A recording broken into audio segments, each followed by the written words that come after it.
চিকিৎসা বিজ্ঞানৰ ইতিহাসত এক বিৰল ঘটনা।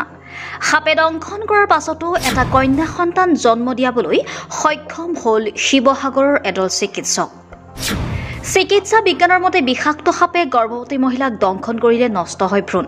পিছে এই ক্ষেত্ৰত শিৱসাগৰ ডিমৌ আদৰ্শ চিকিৎসালয়ৰ এদল চিকিৎসক স্বাস্থ্যকৰ্মীয়ে কঢ়িয়ালে আশাৰ বতৰা।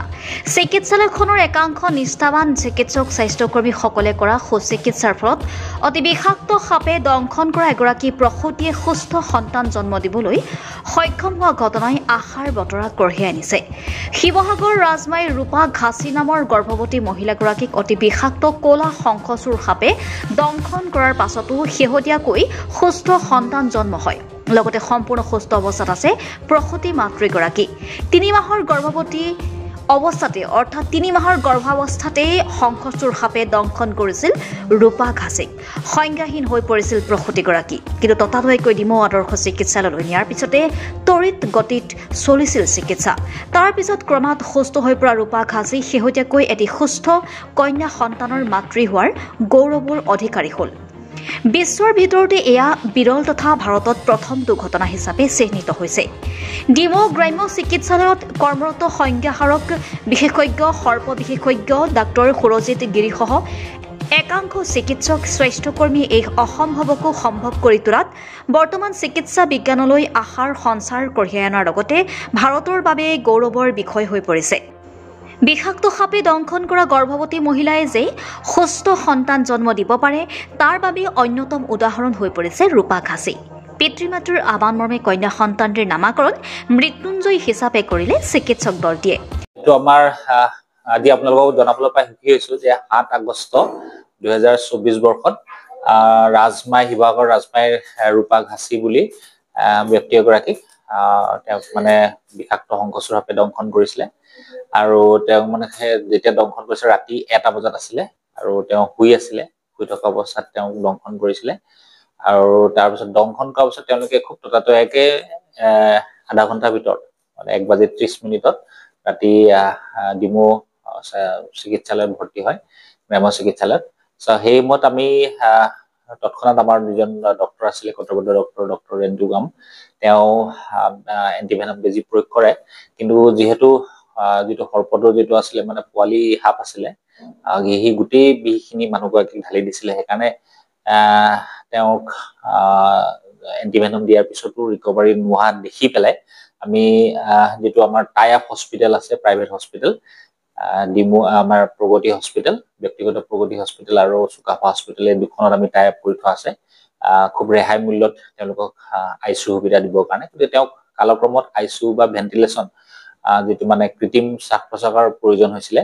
আৰু যিহেতু আমাৰ ডিমৌ হস্পিটেলত সেই ব্যৱস্থাটো নাই, আমি প্ৰগতি হস্পিটেলত তেখেতক স্থানান্তৰিত কৰা হৈছিলে। আৰু এক ৰাতি তেওঁক আমি ইয়াতে আমাৰ স্বাস্থ্যকৰ্মীসকলে প্ৰগতি হস্পিটেলৰ আইচিইউ স্বাস্থ্যকৰ্মীসকলে শুশ্ৰূষা কৰে, ভেণ্টিলেশ্যনত বা মানে কৃত্ৰিম শ্বাস প্ৰশ্বাসত ৰাখে। আৰু পিছদিনাখন যেতিয়া ভেণ্টিলেশ্যনটো আঁতৰিছিলে, মানে কৃত্ৰিম শ্বাস প্ৰশ্বাসৰ ব্যৱস্থাটো আঁতৰোৱা হৈছিলে, তাৰ পিছদিনাখনে আমি আকৌ ডিমৌ হস্পিটেল তেখেতক ট্ৰেন্সফাৰ কৰাইছিলে। কাৰণ তেওঁলোক খুব দিন হাজিৰা কৰা মানুহ আছিলে, দুখীয়া মানুহ আছিলে, গতিকে ব্যক্তিগত চিকিৎসালয়ৰ খৰচ তেওঁলোকে বহন কৰিব পৰা নাছিলে। গতিকে তেওঁক আকৌ চিফ্ট কৰা হৈছিলে আমাৰ ডিমৌ হস্পিটেলতে। কিন্তু তেওঁৰ মানে ৩ মাহৰ অন্তঃসত্ত্বা আছিলে। মানে তেওঁৰ প্ৰথম আমি তাৰ মানে টাৰ্গেটটো লৈছিলো মানুহজনী বচোৱা। তাৰপিছত আমি যেতিয়া তাই বাচি গ'ল বিষাক্ত সৰ্পদংশনৰ পিছত, কলা শংখচূড় বুলি কয়, বুংগাৰাছ নাইজাৰ স্পেচিছ। তাৰপিছত যেতিয়া আমি পেটত থকা বাচ্চাটোৰ বিষয়ে আমি তেওঁক মানে ভালকে ৰাখিবলৈ আমি চেষ্টা কৰিলো। প্ৰত্যেকটো মাহে মাহে তেওঁৰ আল্ট্ৰাচাউণ্ড কৰা হৈছিলে। ডক্টৰ সীমান্তজ্যোতি তাই গাইনকলজিষ্ট, আমাৰ স্ত্ৰীৰোগ বিশেষজ্ঞ, তেওঁ তাৰ শুশ্ৰূষা লৈছিলে।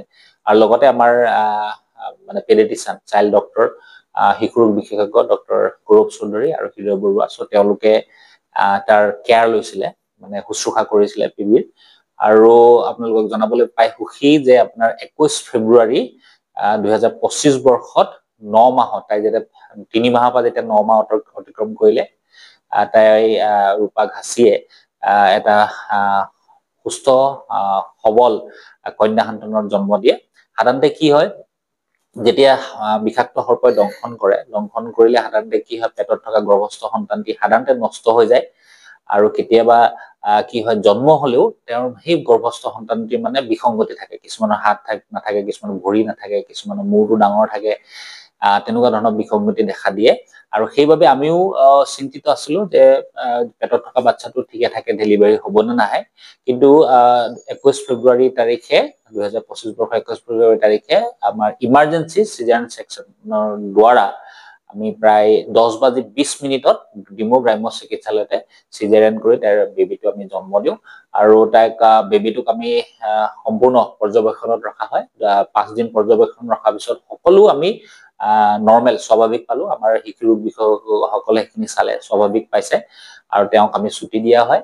আৰু তাৰ পিছত আমি এই বাচ্চাটোক আমি প্ৰায় 6 মাহ বা 8 মাহলৈকে আমি তেওঁক পৰ্যবেক্ষণ কৰিম, কিবা এবনৰ্মেলিটি আছে নেকি, বিসংগতি আছে নেকি। আৰু আমাৰ শিশু বিশেষজ্ঞসকলৰ মতে তেনেকুৱা একো বিসংগতি হ'ব নোৱাৰে বা হ'ব নালাগে, কিন্তু তথাপি আমি তাইক পৰ্যবেক্ষণত ৰাখিম। আৰু আপোনালোকক জনাবলৈ পাই সুখী যে গোটেই পৃথিৱীৰ ভিতৰত এই স্পেচিছ বুংগাৰাছ নাইজাৰ যিটো কয়, আমাৰ কলা শংখচূড় সাপে গৰ্ভৱতী মহিলাক 3 মাহতে দংশন কৰাৰ পিছত বেবিটোৰ কোনো ধৰণৰ অপকাৰ নোহোৱাকৈ সুস্থভাৱে এগৰাকী সুস্থ সবল কন্যা সন্তান জন্ম পৃথিৱীৰ ভিতৰতে প্ৰথম, আৰু ক'তো তেনেকুৱা ধৰণৰ আমি জাৰ্নেল বা কেছ ৰিপৰ্ট আমি গোটেই পৃথিৱীতে পোৱা নাই। আৰু এটা আমি কথা কৈছো যে তেওঁলোকে যিহেতু দিন হাজিৰা কৰা মানুহ, আৰু গাঁৱতো আপোনাৰ ধৰক গৰ্ভৱতী মহিলাটো মানুহটো মৰে বুলি ভাবেই, তাতে যদি পেটত যিখিনি বেবি আছে সেইখিনিতো মৰে বুলিয়ে ভাবিছিলে গাঁৱত, বিশেষকৈ ৰাজমাই অঞ্চলত। আৰু তাৰোপৰি কি হৈছিলে, ৰূপা ঘাচিৰ মানে আগতে 2টা প্ৰেগনেন্সি লছ আছিলে, মানে আগতে প্ৰেগনেন্ট হৈছিলে, তাই গৰ্ভৱতী হৈছিলে যদিও পেটতে ভ্ৰূণটো নষ্ট হৈছিলে, গতিকে এইবাৰো নষ্ট হ'ব বুলিয়ে চবে ভাবিছিলে। গতিকে যিহেতু তাই মৃত্যু জয় কৰি আহিছে, গতিকে আমি তেওঁৰ মাক দেউতাকৰ সন্মতি সাপেক্ষে তেওঁলোকে আমাৰ নাম এটা দিব ক'লে, তাইক আমি নামটো মৃত্যুঞ্জয়ী বুলি নামকৰণ কৰো। এইটোৱে আমাৰ ৰূপা ঘাচিৰ কাহিনী। ধন্যবাদ। শিৱসাগৰৰ পৰা গৌৰী শংকৰ ভৰালী ৰিপৰ্ট, সুহানা লাইভ।